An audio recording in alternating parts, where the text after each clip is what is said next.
Torahbox.com pour la diffusion du judaïsme francophone vous retransmet un enseignement du Rav Yosef Chaim Sitruk. Bonne écoute et bon limoud.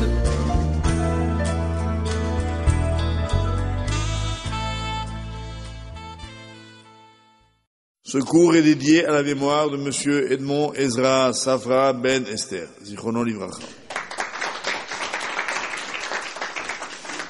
Voilà, Monsieur le maire, et cher Edmond, et cher Rafi, je voudrais d'abord dire que c'est pour moi vraiment un ravissement d'être là, parce que c'est une maison, c'est vrai, que je ne fréquente pas assez.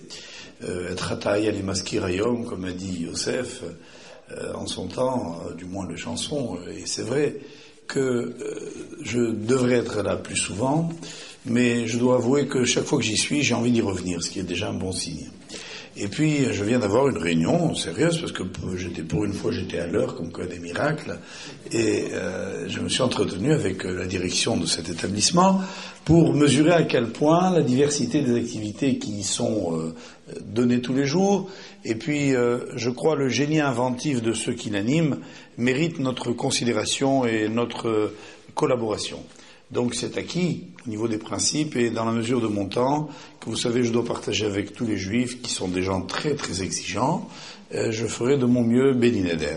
Et je dois dire surtout que le centre communautaire m'a impressionné par sa capacité à s'adapter précisément à la nouvelle demande communautaire. Voilà des années que je dirais pas comme un prophète dans le désert, je disais que indéniablement c'est l'étude qui est le moteur de notre peuple.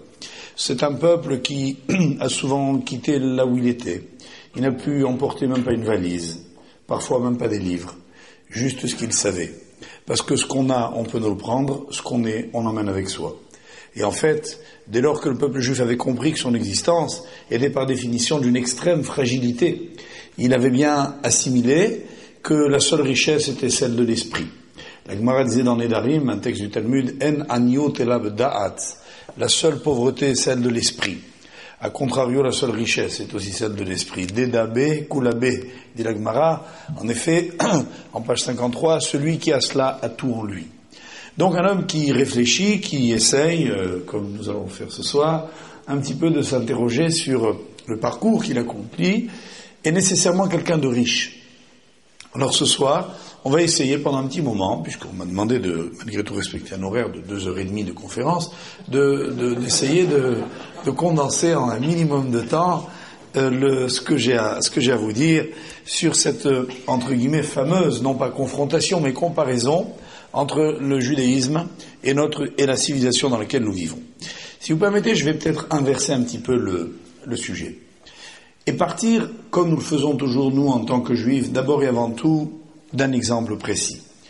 Certaines conférences peuvent être très belles, c'est pas l'ambition de la mienne. Ce que je veux surtout, c'est parler vrai, et essayer de parler surtout en étant compris.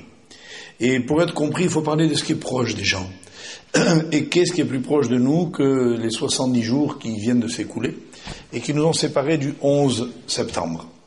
Voilà que, pour la première fois dans l'histoire de l'humanité, on a assisté à un cataclysme en direct. Un cataclysme humain. Une catastrophe non naturelle qui a littéralement sidéré le monde. Qu'est-ce qui s'est passé à ce moment-là? Arrêt sur image. Les gens sont tous restés comme abasourdis, frappés, choqués. Les mots sont tous insuffisants pour le qualifier, par le phénomène auquel ils ont été, j'allais presque dire, associés à leur insu. C'est-à-dire qu'on ouvrait la télévision, on regardait les images, et puis chacun se demandait, mais où je suis? Est-ce que je rêve? Est-ce que c'est un scénario? Est-ce que c'est un cauchemar? Qu'est-ce que je suis en train de vivre? Et puis, bien évidemment, avec les perturbations en aval, psychologiquement, de tous ceux qui, frappés par un tel déferlement de violence, seront restés seuls avec leur conscience.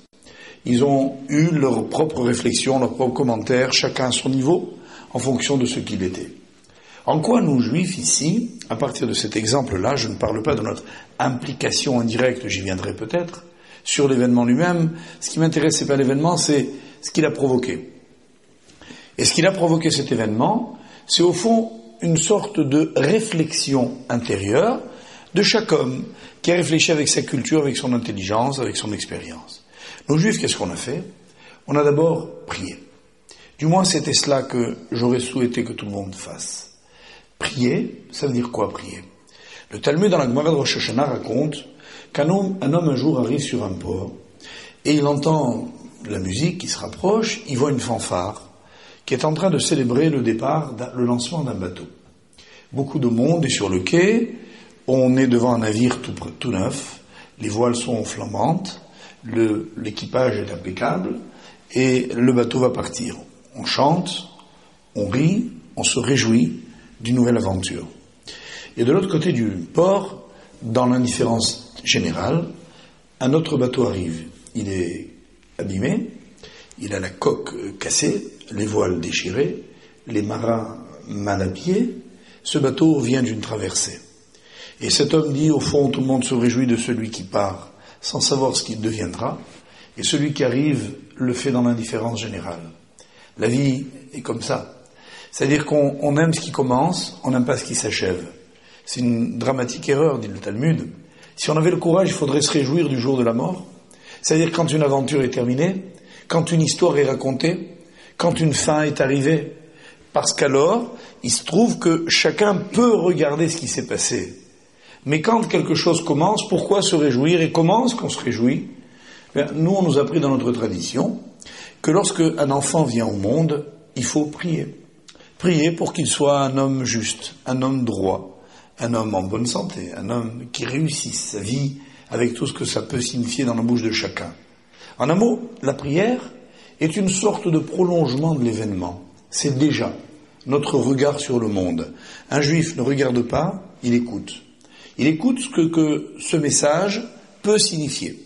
Et que pour lui, il va nécessairement vouloir dire en quoi je suis moi concerné par l'événement que je regarde.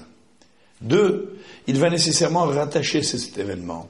Cet événement à quelque chose de beaucoup plus grand, quelque chose de beaucoup plus important que ce que les yeux peuvent voir ou les oreilles entendre, de ce que les sens peuvent percevoir. Et cette dimension-là, chez nous, ça s'appelle l'étude.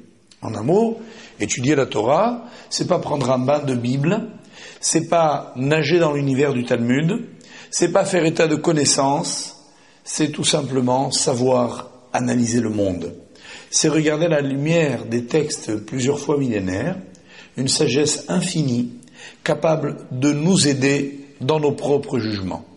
Un homme qui est ce qu'on appelle en hébreu un Talmid Chacham, un sage, est quelqu'un qui a toujours une analyse des événements, qui réagira nécessairement, pas seulement avec son intelligence, mais avec ce regard que va lui procurer l'étude. Et voilà pourquoi je suis tellement heureux d'être de